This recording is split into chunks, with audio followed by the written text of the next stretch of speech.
ये सुनते ही कामिनी के अंदर का गुस्सा फूट पड़ा और उसने अनिका के सामने अपनी उंगली ताकते हुए कहा, just shut up, mind your own business. मुझे सब पता है कौन कैसा है। कामिनी जितनी मुंहफट थी उतनी ही शातिर भी। उसे पता था कि अपनी बहन के इमोशंस का फायदा कैसे उठाया जा सकता था, इसलिए उसने तुरंत मौके का फायदा उठाकर कहा, अगर तुम्हें मेरी इतनी ही फिक्र है तो कंपनी मेरे नाम क्यों नहीं कर देती। अनिका कामिनी जितनी शातिर नहीं थी, लेकिन अब वो पहले जैसी भोली और नासमझ भी नहीं रही थी। अब पहले की तरह वो किसी को अपना फायदा नहीं उठाने देने वाली थी। कामिनी के इस सवाल से अनिका इतना तो समझ चुकी थी कि कामिनी को समझाने का कोई फायदा नहीं था, इसलिए वो आगे कुछ भी कहे बिना मुड़कर जाने लगी। ये देखकर कामिनी तुरंत अनिका के सामने उसका रास्ता रोककर जा खड़ी हुई और फिर टेबल पर पड़ी कंपनी के पेपर्स उठाकर बड़े ही स्टाइल में पन्ने पलटते हुए कामिनी बोली, वैसे किसके लिए बचाकर रखनी है ये कंपनी? अपने किसी यार के लिए या अपनी उस नाजायज औलाद के लिए? इसके पहले कि कामिनी बात खत्म करे, अनिका ने कामिनी को जोरदार तमाचा जड़ दिया। घर के बाहर जो लाउड म्यूजिक बज रहा था उससे कई ज्यादा तेज गूंज थी इस तमाचे की। कामिनी के चेहरे पर मेकअप की एक छोटी परत होने के बावजूद उसके चेहरे पर अनिका की उंगलियों के निशान साफ नजर आ रहे थे। कामिनी का मुंह खुला और आंखें चौड़ी हो गई थीं। खबरदार, अगर मेरी बच्ची को नाजायज कहा है तो जबान खींच लूंगी, and I mean it. Anika की लाल आंखों से आंसू कम और गुस्सा ज्यादा बह रहा था। अनिका को इतने गुस्से में पहले कभी नहीं देखा था कामिनी ने। बिना कुछ कहे वो चुपचाप अनिका का रास्ता छोड़कर साइड जाकर खड़ी हो गई। वो समझ गई कि अगर वो इसके आगे कुछ भी बोली तो अनिका वो सच में कर देगी जो उसने कहा था। अनिका गुस्से में अपना पर्स उठाकर बंगले से बाहर निकल गई। जैसे ही अनिका ने टैक्सी रोकी, तभी वहां भागते हुए प्रीति आई। अनिका ने प्यार से प्रीति के गाल पर हाथ फेरा और फिर टैक्सी में बैठकर चली गई। टैक्सी में बैठकर अनिका ने पर्स से सनग्लासेस निकाले और पहन लिए। तभी ड्राइवर ने रियर व्यू मिरर से अनिका को देखा। सूरज भले ही ढल चुका था, लेकिन अनिका के आंसुओं का दौर अब तक नहीं ढला था। वो दुनिया में हर चीज से लड़ सकती थी, मगर कोई उसकी बेटी को नाजायज कहे ये उसे बर्दाश्त नहीं था। लेकिन इसके साथ ही उसके पास इस बात का भी कोई जवाब नहीं था कि रिया का बाप था कौन। अनिका की प्रेगनेंसी खुद अनिका के लिए एक अनसुलझा सवाल था। 6 सालों में अनिका आज तक उसकी जिंदगी की इस सबसे बड़ी पहेली को सुलझा नहीं पाई थी कि उसे किसी भी लड़के ने छुआ तक नहीं था, फिर भी वो कैसे प्रेग्नेंट हो गई थी। ये सब सोच ही रही थी वो कि तभी अचानक उसे कुछ याद आया। अनिका ने आंसू पोंछते हुए पर्स से अपना फोन निकाला और उसने अपनी फार्मा कंपनी के पुराने वफादार मैनेजर मनोज को फोन लगाया। कुछ रिंग के बाद मैनेजर ने फोन उठाकर कहा, अनिका बेटी, कैसी हो? क्या बात है, आज इतने सालों बाद कंपनी की मालकिन ने इस मुलाजिम को याद किया? अनिका ने अपनी आवाज को साफ करते हुए कहा, नहीं नहीं अंकल, मैं तो सिर्फ कागज पर कंपनी के मालकिन हूँ। कंपनी के असली मालिक तो आप हैं। एक्चुअली अंकल, बस ये पूछने के लिए मैंने फोन किया था कि कंपनी ठीक तो चल रही है ना? मैनेजर ने थोड़ा उदास होकर कहा, बेटा यूं समझ लो, डूबती नाव में छेद पकड़ के बैठा हूँ, फिर भी सालाना 4-5 लाख का प्रॉफिट हो जाता है, जो मैं गौतम जी को भिजवा देता हूँ। तुम कहो तो अब से तुम्हें भिजवा दूंगा। अनिका ने तुरंत कहा, नहीं अंकल, उसकी कोई जरूरत नहीं। खैर, आप अपना ख्याल रखिए। फोन काटकर अनिका वापस से एक गहरी सोच में डूब गई। वो सोच रही थी कि आखिर ऐसी क्या बात है इस छोटी सी कंपनी में जो डोगराज हाथ धोकर इस कंपनी के पीछे पड़ गए हैं। पहले मेरे जरिए ये फैक्ट्री हड़पने की कोशिश की और उसी के चलते कुणाल से मेरी शादी करवाई। शादी के बाद मैं तुरंत प्रेग्नेंट हो गई और फिर बेंगलोर चली गई। इसलिए मुझसे कंपनी मांगने का मौका नहीं मिला इन्हें। इसलिए अब कामिनी के जरिए मुझसे ये कंपनी हड़पना चाहते हैं, वो भी ऐसी कंपनी जो ठीक से चल भी नहीं रही है। होटल की तरफ टैक्सी आगे बढ़ ही रही थी, तभी रास्ते में उसने आइसक्रीम का स्टॉल देखा तो उसे याद आ गया कि उसने रिया से प्रॉमिस किया था कि वो उसकी फेवरेट चॉकलेट आइसक्रीम ला कर देगी। इसलिए उसने टैक्सी रास्ते में रोककर अपना प्रॉमिस पूरा करने के लिए चॉकलेट आइसक्रीम खरीदी और वापस टैक्सी में बैठकर होटल की तरफ चल दी। कुछ देर बाद अनिका की टैक्सी होटल पैराडाइज इंटरनेशनल पहुंची।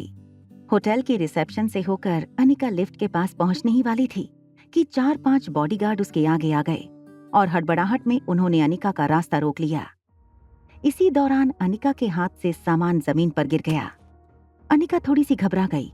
उसे लगा कहीं कंपनी पाने के चक्कर में किसी ने मेरे पीछे गुंडे तो नहीं भेजे। खुद के डर को छुपाते हुए उसने उन बॉडीगार्ड से पूछा, कौन हैं आप लोग और इस तरह मेरा रास्ता रोकने का क्या मतलब है? एक बॉडीगार्ड ने अनिका से कहा, सॉरी मैडम, हमें आपका सामान चेक करना होगा। अनिका को कुछ समझ नहीं आया कि उसका सामान चेक करके क्या मिलेगा। उसके पास सिर्फ एक पर्स और रास्ते से लिया हुआ चॉकलेट आइसक्रीम का पार्सल था। बॉडीगार्ड ने नीचे झुककर वो पार्सल जमीन से उठाया और उसे खोलकर चेक किया और फिर अचानक एक बॉडीगार्ड ने अपनी एक उंगली आइसक्रीम पैक में डाली और फिर वही उंगली उसने अपने मुंह में डाल दी और फिर अपने ब्लूटूथ पर किसी से बात करने लगा। Yes sir, positive, it is chocolate ice cream. Bodyguard की बातों से ऐसा लग रहा था जैसे अनिका के पास उसे कोई बॉम्ब मिल गया हो। ये देखकर अनिका हैरान थी और समझने की कोशिश कर रही थी कि आखिर ये बॉडीगार्ड्स कर क्या रहे हैं। तभी एक टॉल, स्मार्ट और हैंडसम आदमी उसके सामने आकर खड़ा हो गया। नुकीली jaw line, stubble beard, simple jeans और पोलो नेक टी शर्ट में रोहित मारवा हॉलीवुड के किसी हीरो से कम नहीं लग रहा था। अनिका ने रोहित की फोटो देखी थी, वो उसे तुरंत पहचान गई, लेकिन इस वक्त रोहित अनिका के लिए किसी गुंडे से कम नहीं था। अनिका ने बड़ी ही सख्ती से पूछा, excuse me, what nonsense is this? You can't do this to me, I will call the police. अचानक रोहित की नजर अनिका के चेहरे पर पड़ी। अनिका की गहरी काली आंखें, लंबे काले घने कमर तक के बाल और सिंपल पहनावे में निखरती उसकी खूबसूरती को देखकर रोहित एक सेकंड भूल गया वो क्या कहने आया था। तभी दूसरे पल को वो अपनी सेंसेस में आया और चेहरे पर बिना किसी भाव के उसने कहा, हाँ परफेक्ट, पहले खुद चोरी करो फिर खुद ही पुलिस बुलाओ। अनिका समझने की कोशिश कर रही थी कि आखिर रोहित बोल क्या रहा है। तभी रोहित ने अनिका को वार्न करते हुए आगे कहा, मुझसे और मेरे बेटे से दूर रहना। अनिका ने इरिटेट होकर कहा, एक्सक्यूज मी, मैं कब तुम्हारे पास आई? एंड लिसन, इस आलीशान होटल के मालिक होने का ये मतलब नहीं है कि तुम अपने गेस्ट के साथ ऐसी बदतमीजी करो। I can sue you in the court mister Rohit Marwah. Rohit Anika की ये बात तुरंत पकड़ लेता है और कहता है, आई न्यू इट। तो तुम जानती हो कि मैं रोहित मारवा हूँ और ये होटल मेरी है। तब तो ये भी जानती होगी कि मेरे परिवार वाले मेरी शादी करवाना चाहते हैं, लेकिन मुझे मेरे बेटे के लिए सौतेली माँ नहीं चाहिए। इसीलिए तुमने प्लान बनाया होगा कि पहले मेरे बेटे को फंसा लो, तो फिर बाप अपने आप कंट्रोल में आ जाएंगे। क्यों? होटल की लॉबी में मौजूद लोग अनिका को शक की नजरों से देखे जा रहे थे। अनिका अपनी इंसल्ट का बदला ले तो सकती थी, लेकिन रिया की सेफ्टी के लिए वो कोई तमाशा खड़ा करना नहीं चाहती थी, इसलिए वो ज्यादा कुछ बोली नहीं। रोहित जाने से पहले चुटकी बजा के अनिका को फाइनल वार्निंग देता है, stay away from my son. इतना कहकर रोहित मुड़कर जाने लगा। होटल के सभी लोग इस हद तक सकपका गए थे कि इतनी बड़ी होटल की लॉबी में इतने सारे लोगों के बीच सिर्फ और सिर्फ रोहित के जूतों की टॉक टॉक गूंज रही थी। रोहित भले ही अनिका से दूर जा रहा था, मगर अनिका का चेहरा उसके दिल पर छाप छोड़ गया था। न जाने क्यों जाते जाते उसको एक बार और अनिका की तरफ देखने का मन किया और इसलिए मुड़कर अनिका को देखने जाता है। तभी सामने से सर्विस प्लेट ले जाते वेटर से वो जोर से टकराया और सारी प्लेट जमीन पर गिर गईं। रोहित ने वेटर को देखा और फिर अनिका को देखा और फिर सिर्फ सॉरी कहकर वहां से चला गया। बेहद गुस्से में अनिका ने लिफ्ट का बटन 5-6 बार दबा दिया और जैसे ही लिफ्ट का दरवाजा खुला वो पांव पटक कर अंदर गई और सीधा टॉप फ्लोर का बटन दबाया। दरवाजा बंद होने ही वाला होता है कि तभी एक पांव दरवाजे के बीच में आया, जिसने दरवाजे को बंद होने से रोक लिया। सामने एक 19 साल का लड़का प्रिंटेड टी शर्ट और रेड शॉर्ट्स में खड़ा था। उसके पैर की वजह से लिफ्ट का दरवाजा फिर से खुल गया। अनिका ने गुस्से में सोचा कि कौन बदतमीज है ये। रिया की तरह इस लड़के ने भी कान में हेडफोन और हाथ में मोबाइल पकड़ा हुआ था। ये लड़का और कोई नहीं बल्कि रोहित मारवा का कजन भाई सनी था। सनी ने अपनी उम्र से ज्यादा मैच्योर आवाज निकालने की कोशिश की और अनिका से कहा, देखो दीदी, मेरे भैया आसानी से फंसने वालों में से नहीं हैं। बहुत लड़कियां आपकी तरह कोशिश कर चुके हैं, अनिका का गुस्सा अब अपने पीक पर था। उसे समझ नहीं आया कि ये सब उसके साथ क्यों हो रहा था। तभी सनी ने अनिका के जख्म पर नमक छिड़कते हुए कहा, काफी लड़कियां ट्राई कर चुकी हैं ये वाला तरीका। Think something out of the box. In fact कई बॉलीवुड एक्ट्रेस भी भाई के साथ जान पहचान बढ़ाने के लिए अपनी शूटिंग मनाली में रखवाती हैं। मगर मेरे भाई बहुत स्ट्रिक्ट हैं, ना वो किसी के पास जाते हैं, ना कोई उनके और आर्यन के पास आ सकता है मेरे सिवा। अनिका के बर्दाश्त करने की लिमिट खत्म हो इससे पहले सनी ने अपना पांव लिफ्ट के दरवाजे से हटा लिया और दरवाजा अपने आप बंद हो गया। अनिका अब भी सोच रही थी कि आखिर ये उसके साथ हो क्या रहा था। दूसरी तरफ गुलेरिया हाउस में पार्टी लगभग खत्म हो गई थी। सारे गेस्ट जा चुके थे। कुणाल और उसके दोस्त बंगले के पीछे अपनी ही मस्ती में और फुल ऑन नशे में थे। वो शायद ये तक भूल चुके थे कि वो कामिनी की बर्थडे पार्टी में आए थे।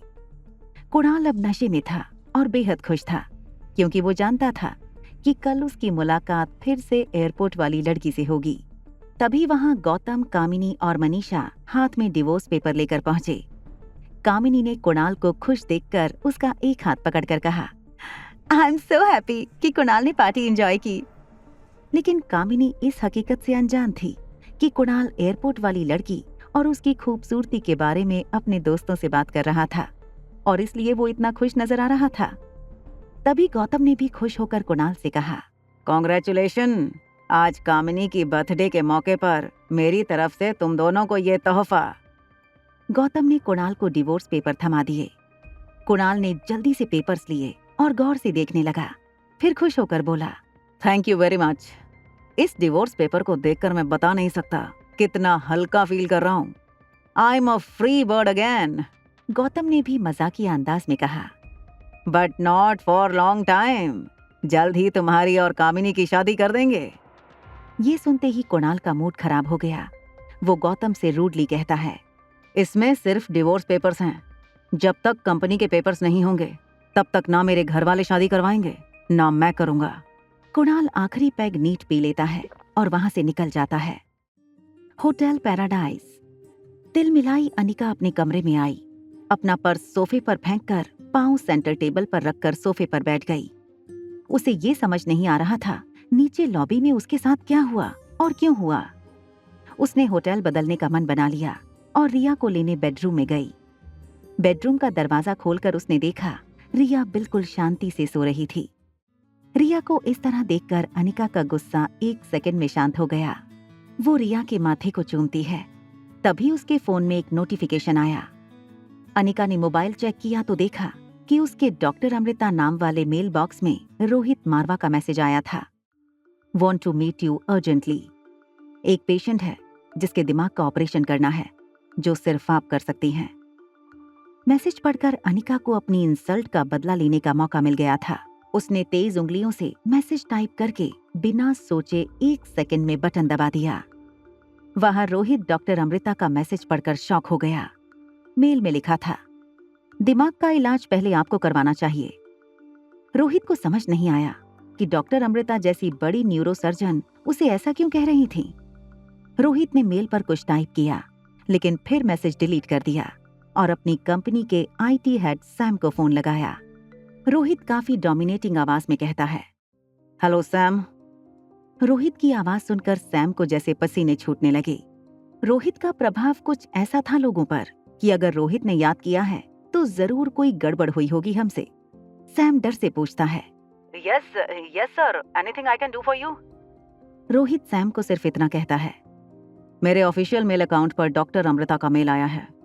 पता करो वो मेल की लोकेशन कहाँ है। वो जहां भी होगी मैं उसे चार्टर फ्लाइट में जाकर मनाली ले आऊंगा। सैम के लिए ये काम आउट ऑफ ऑफिशियल वर्क था। वो हिम्मत करके जवाब देता है, सर एक्चुअली कोई नेटवर्क हमें अपने क्लाइंट का एग्जैक्ट लोकेशन नहीं शेयर करेंगे। It's illegal. रोहित कहीं नाराज ना हो जाए इसलिए खुद अपनी ओर से कह देता है, sir but give me some time, I will try and find out. निराश होकर रोहित ने फोन काट दिया। तभी उसके फोन पर सनी का मैसेज आता है, भैया come fast, Aryan is not well. Rohit उसी वक्त लिफ्ट की ओर दौड़ने लगा। होटल का स्टाफ रोहित को ऐसे भागते देख परेशान हो गया। एक लड़की को देखा तो के सारे एपिसोड्स को सुनने के लिए डिस्क्रिप्शन में दी हुई लिंक से डाउनलोड कीजिए पॉकेट FM ऐप।